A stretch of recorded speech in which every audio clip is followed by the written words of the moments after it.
All right, number 15. Remember, when we are adding radicals, we think of them almost just as a variable. This was x plus x, you'd have 2x, but this is the square root of 3 plus the square root of 3 is just 2 square root 3. If you had a square root 3 and I had a square root 3, together we would have 2 square root 3's. Okay, moving on to number 16. All right, so again, if you had 1 square root 5 and I had 6 square root 5's, together we would have 7 square root 5's. All right, this one's a little tricky. You'll never go wrong in simplifying radicals first. So this is 2 square root 7 plus, well, 63 is 7 times 9, isn't it? Which is, the square root of 9 is 3, so this is 3 root 7. So when we combine 2 root 7 plus 3 root 7 is 5 square root 7. Okay, so we have to simplify.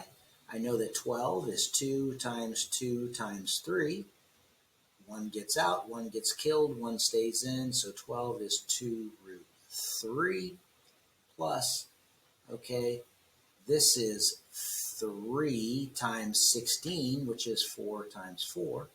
4 times 4 is 16, and 16 times 3 is 48. So a 4 gets out, a 4 gets killed, and a 3 stays in. So 2 square root 3 plus 4 square root 3 is 6 square root 3.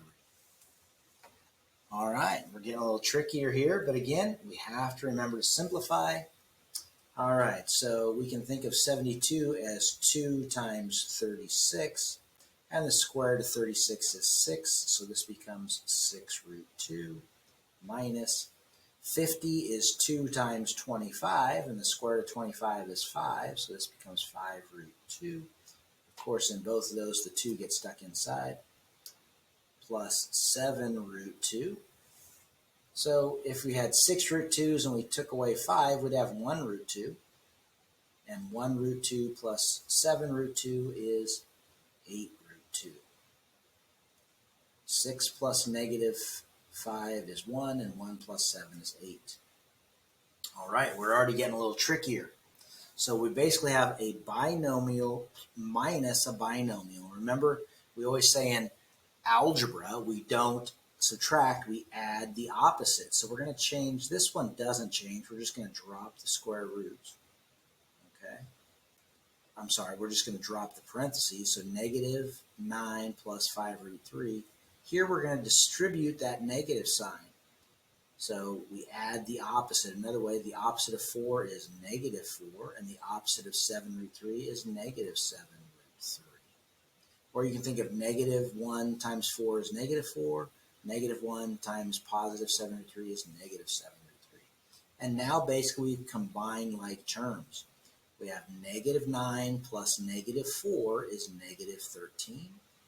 And 5 root 3 plus negative 7 root 3 is negative 2 root 3. Okay, last one here. Let's see what we got. Since we're adding, we don't need the parentheses, so you can rewrite it without the parentheses. And let's see what we got. Like terms, 5 plus negative 7 is negative 2.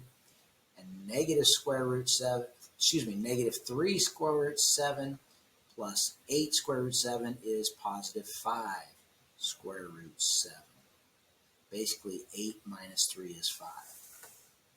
Okay, now we're getting to rationalizing the denominator. If you remember from last semester, this is in simplest form right now, but we cannot leave an irrational number in the denominator. And anytime you have a square root that's been simplified, it's irrational.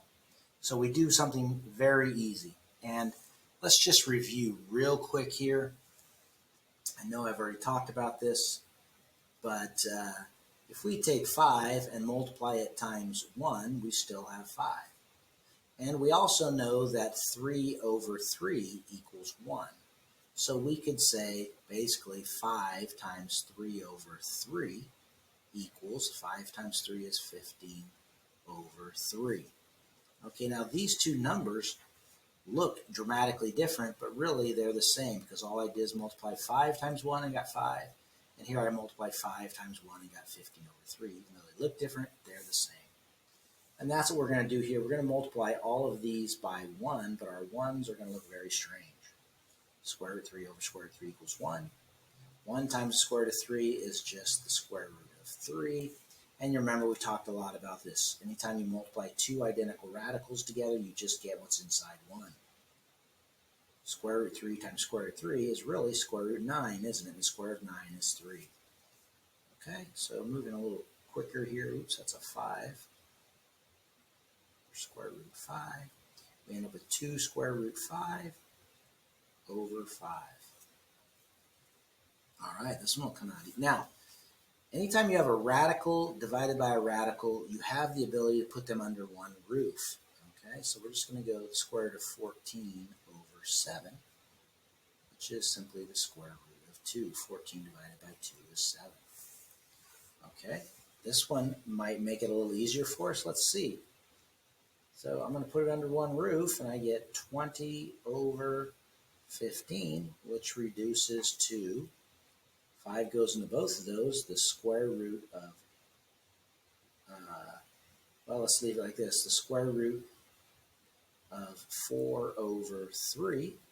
And now we can simplify them. We can separate them again to the square root of 4 over the square root of 3, which becomes square root of 4 is 2 over the square root of 3.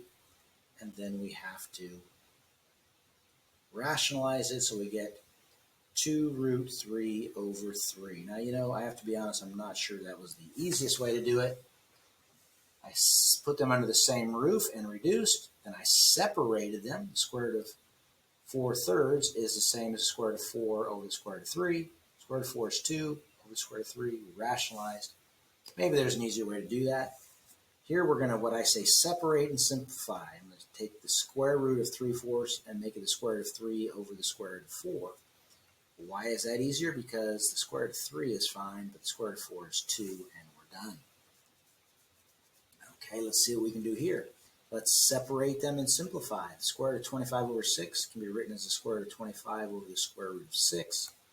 The square root of 25 is 5 over the square root of 6. Now we have to rationalize the denominator by multiplying top and bottom by the square root of 6. And we end up with 5 square root 6 is just 5 square root 6 over 6. Okay, let's see if we can do anything here. All right, this one. Well, if we reduce, what we end up with is the square root of 1 over 9. 2 goes into 2 ones, 2 goes into 18 9 times, and then we separate and simplify. The square root of 1 is 1, and the square root of 9 is 3. Okay, doesn't look like much we can do here, so let's multiply top and bottom by the square root of 5 to get that irrational number out of the bottom. And what we end up with is the square root of 14 times the square root of 5 is the square root of 70. And we know this is 2 times 7 and 5, so there's no way to simplify that. But the square root of 5 times the square root of 5 is 5. And 2 times 5 is 10. No, you cannot reduce here. You can't reduce a number on the inside with a number on the outside. Okay, and the last one, let's see what we can do here.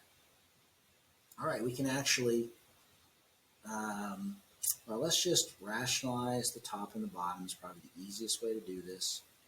And what we end up with is the square root of 15 times the square root of 5 is the square root of 75. Square root of 5 times square root of 5 is 5, and 9 times 5 is 45. But we can simplify this.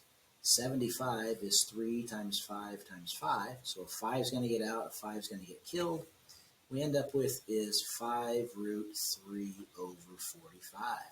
But no, we're not done. We can simplify this. 5 goes into 5 once, and 5 goes into 45 9 times. So we end up with the square root of 3 over 9.